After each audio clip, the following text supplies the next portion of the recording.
मुरीद के का मामला जो है वो बहुत ज़्यादा संजीदा हो गया है, और वो इसलिए संजीदा हो गया है कि मुसलसल मुतालबा किया जा रहा है।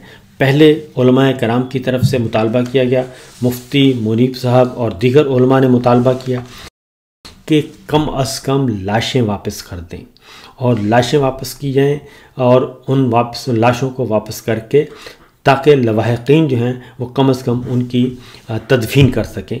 अब कल फिर एक इजलास हुआ है, और तंजीमात अहले सुन्नत पाकिस्तान, इसमें तमाम के तमाम उलमाए कराम और अहले सुन्नत की तमाम जमातों की नुमाइंदगी शामिल है। यहाँ तक कि इसमें इस्लामी नज़रियाती कौंसिल के चेयरमैन भी इस इजलास में मौजूद थे, और एक इजलास हुआ, और इजलास के बाद प्रेस कॉन्फ्रेंस हुई है, और वो प्रेस कॉन्फ्रेंस भी काफ़ी तंबीह की गई है। पहले मुफ्ती मुनीब साहब ने मुतालबा किया, अब मुल्क भर की अहले सुन्नत जमातों और तमाम मदारिस की इंतज़ामिया ने मुश्तरका तौर पे एक एलामिया जारी किया है, जो कि अज़ ख़ुद एक बहुत बड़ी ख़बर है, और उसमें ये कहा गया है कि मुरीद के पाकिस्तान की तारीख़ का स्याह तरीन सानहा मुरीद के दिन था, और अहले सुन्नत कौंसिल की कुशी, अहले सुन्नत की नस्ल कुशी के मुतरादिफ है। ये पहली दफ़ा किसी भी अहले सुन्नत की जमातों ने, पहली दफ़ा किसी भी सियासी जमात ने ये इस तरीके से इल्ज़ाम आयद किया है कि नस्ल कुशी के मुतरादिफ है।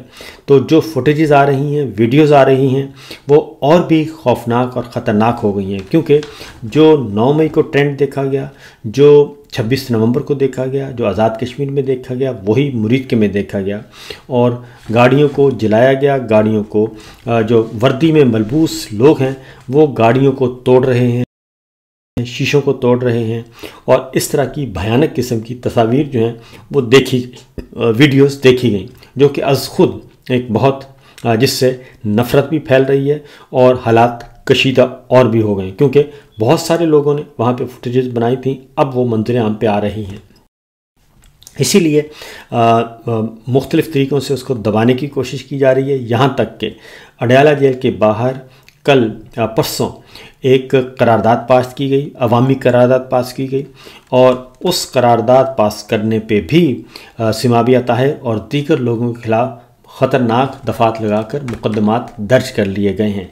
यानी कहीं से भी किसी को सुख का सांस और हल्की सी भी आवाज़ नहीं उठाने की इजाज़त, और ये जो घुटन है वो किसी भी सूरत में अच्छी नहीं है, और हालात ज़्यादा ख़राब हो रहे हैं। सुन्नी तहत कौंसिल इसमें तंजीमात अहले सुन्नत पाकिस्तान में मुख्तलिफ़ सियासी जमातों के लोगों ने शिरकत की, और फिर एक कमेटी बन गई है जी 10 रुकनी, और वो मुज़ाकरात करेगी, और इन्होंने जुमे को कल यानी कि मुल्क गिर एहतजाज का ऐलान किया है, लाशों की वापसी का मुतालबा किया है, जुडिशल कमीशन का मुतालबा किया है इस वाक़े पे ख़ास तौर पे, और इसमें तमाम गद्दी नशीन, तमाम जो हैं अहले सुन्नत वल जमात के लोग वो शामिल थे। मुल्क भर की मसाजिद में 17 अक्टूबर को नमाज जुमा में सानहा मुरीद के ख़िलाफ़ मज़म्मती करारदादें पेश की जाएंगी, और ये मुतालबा है। दूसरी जानिब जो मुज़ाकराती कमेटी बनाई गई है वो 10 रुकनी है,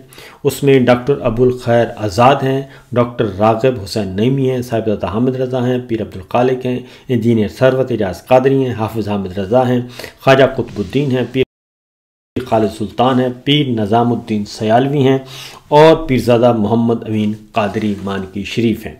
दूसरी जानिब इमरान खान साहब ने भी मुतालबा कर दिया है, और पाकिस्तान तहरीक इंसाफ को ये हिदायत की है कि सानहा मुरीद के मामले में ख़ास तौर पे जुमे को मुल्क गिर एहतजाज किया जाए, ये उन्होंने ऐलान किया है। और साथ ही साथ इमरान खान साहब ने कल एक और मुतालबा किया, और उन्होंने वाज़ेह तौर पर कहा कि जब से जनरल आसिम मुनीर साहब आए हैं उस वक्त से अब तक 4 पाकिस्तान में कत्लेआम के सानिहात हो चुके हैं।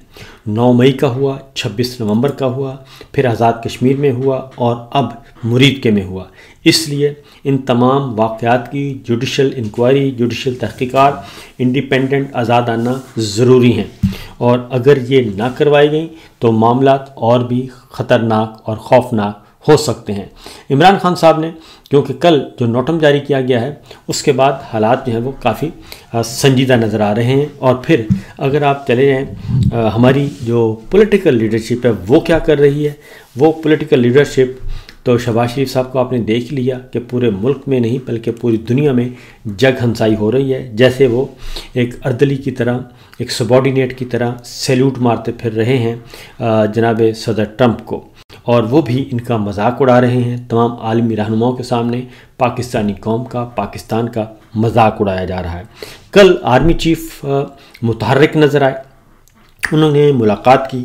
पहले आर्मी चीफ ने मुलाकात की सदर जरदारी साहब से, और ये मुलाकात भी गैर मामूली दाखिली सिक्योरिटी के मामले में थी, सियासत के मामले में थी, और फिर जो कुछ इस वक्त हो रहा है सरहदों पे। और उसके बाद ये मुलाकात और भी इम्पॉर्टेंट हो गई जब कुछ ही देर के बाद सदर जरदारी से शहबाज शरीफ साहब अपनी पूरी टीम के हमरा उनसे मुलाकात करने चले गए। तो जो उनके साथ टीम है, उसके बाद जो उनके साथ वज़रा थे, उसके बाद बखूबी अंदाज़ा लगाया जा सकता है कि ये कोई बहुत बड़ा इवेंट और बहुत बड़ा कोई खिलवाड़ करने वाले हैं। वो आइन में तरमीम का भी हो सकता है, वो इमरजेंसी का भी हो सकता है, क्योंकि चीज़ें इनके हाथ से निकलती जा रही हैं। और जुमे को अगर ये एहतजाज भरपूर तरीके से हो गया और तो फिर इनके लिए और भी मसाइल पैदा होंगे। उसकी वजह यह है कि मुतालबा क्या किया जा रहा है। मुतालबा ये किया जा रहा है कि कम से कम लाशें वापस कर दें।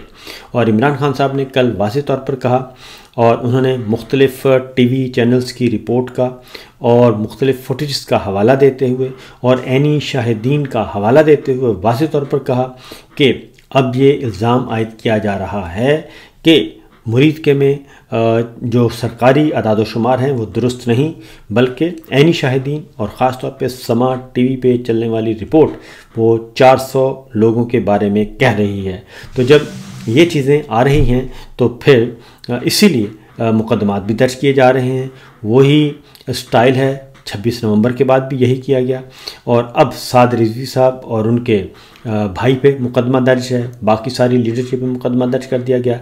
अभी तक वो लापता हैं।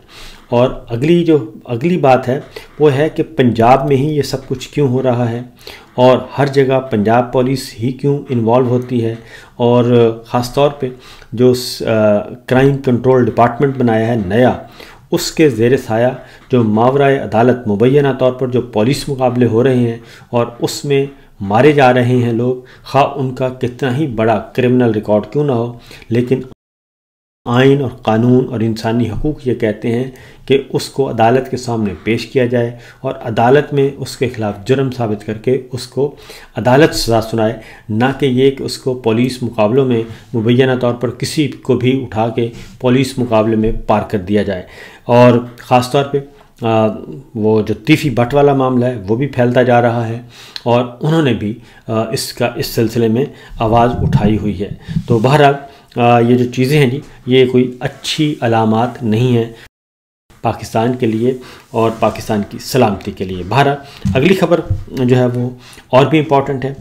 जनरल फैज़ हमीद साहब को किया हुआ है जी, गिरफ़्तार किया हुआ है। वो फ़ौज की कस्टडी में हैं और एक तवील अरसा हो गया, और उनको गिरफ़्तार किया गया था। शुरू में बताया गया टॉप सिटी या सिटी टॉप जो है हाउसिंग सोसाइटी के इल्ज़ाम में, और वहाँ से सिलसिला शुरू हुआ और सुप्रीम कोर्ट का एक ऑर्डर, उसकी बुनियाद पे कहा गया कि जी हमने सुप्रीम कोर्ट के फ़लाँ ऑर्डर की बुनियाद पे हमने ये काम किया है। कुछ अर्सा तक उनका मीडिया ट्रायल भी होता रहा और फिर वक्तन फ़वक्तन उनका मीडिया ट्रायल किया जाता रहा। मामला फ़ौजी अदालत में है और जनरल फैज़ जो हैं वो DGISI रह चुके हैं, और उसके बाद कोर कमांडर रह चुके हैं, एडजुटेंट जनरल रह चुके हैं, इम्पॉर्टेंट पोस्टों पे रह चुके हैं, फिर DGC भी रह चुके हैं। तवील सर्विस है उनकी, और वो उन पे किसी भी ISI के सरबराह को इस तरीके से आप पकड़ें और शुरू करें आप एक हाउसिंग सोसाइटी के निजी इल्ज़ाम से, और उसके बाद फिर चलते चलते कभी 9 मई का, कभी कुछ, ये सारे उन पे इल्ज़ामात जो हैं वो लगाए गए। मीडिया ट्रायल ज़्यादा हुआ और पहले से ही बता दिया गया है कि उनको 8 साल, 10 साल, 15 साल सज़ा हो सकती है। फिर ये भी बताया गया कि इस साल के आखिर में सज़ा हो जाएगी। अब वो वक्त भी आ चुका है, लेकिन जनरल फैज़ हमीद ने एक जो ज़ाहिर वहाँ पे आप वकील भी देना होता है, और वो कोई बच्चे तो हैं नहीं जनरल फैज़ हमीद कि उनको भी पता ना हो कि असल में उनको क्यों पकड़ा गया है। उनको भी मालूम है वजूहात सियासी हैं, वजूहात ज़ाती हैं, वजूहात कुछ और हैं, बताया कुछ और गया है। और अब जनरल फैज़ हमीद ने 7 लोगों को कहा है कि जी गवाही के तौर पे उनको विटनेस बॉक्स में बुलाया जाए। और वो 7 लोग कौन हैं? आर्मी चीफ साबिक जनरल कमर जावेद बाजवा हैं, और साबिक DGI हमारी इतला के मुताबिक कोई नाम आगे पीछे भी हो सकता है। नवीद मुख्तार साहब हैं, क्योंकि ज़राए ने दी ये ख़बर, ये इसलिए मैं कह रहा हूँ कि जनरल बाजवा हैं आर्मी चीफ। जनरल फैज़ हमीद साहब ने कहा इनको बुलाया जाए। उस वक्त के DGI जनरल नवीद मुख्तार साहब को बुलाया जाए, क्योंकि नवीद मुख्तार साहब जो थे वो ISI के सरबराह थे, और जनरल फैज़ इनके नीचे काम कर रहे थे DGC के तौर पे। तो उन्होंने कहा उनको भी बुलाया जाए। फिर जनरल शुजा पाशा साबिक DGI उनका नाम लिया गया है। साबिक DGI जनरल ज़हीरुल इस्लाम का नाम लिया गया है। साबिक वज़ीर आज़म शाहिद खाकान अब्बासी साहब को बुलाया गया है। बकौल हमारे सोर्सेस के ये जनरल फैज़ हमीद साहब के उन्होंने कहा कि खाकान अब्बासी साहब को भी विटनेस बॉक्स में बुलाया जाए। साबिक चीफ जस्टिस साकिब निसार को बुलाया जाए। साबिक वज़ीर आज़म इमरान खान साहब को बुलाया जाए, और साबिक DGIS PR और कोर कमांडर और NDU के सदर जनाब आसिफ गफूर साहब को बुलाया जाए। तो ये 7 नाम हैं जो मेरे पास मेरे सोर्सेज ने बताए हैं। इनमें से कोई एक नाम आगे पीछे भी हो सकता है मुबैना तौर पर, क्योंकि मैं ये तो नहीं कहता कि मुझे जनाब, जैसे मैं ये नहीं अनाउंस कर सकता कि मुझे DGI PR साहब ने बता दिया है कि अब तो इनको सज़ा होनी है, तो लिहाजा वो अटल है। नहीं, ये मुख्तलिफ़ सोर्सेज से ये नाम आए हैं, और इनको बुलाया गया है आई थिंक 18 अक्टूबर को। आज है 16, कल नहीं परसों हफ्ते के दिन इनको बुलाया गया है, और इनको फ़ौजी अदालत में, और जनरल फैज़ हमीद साहब की तरफ से, और उनके वकील हैं जनाब इशफाक साहब, अली इशफाक साहब उनके वकील हैं, और इन चीज़ों को वो देख रहे हैं।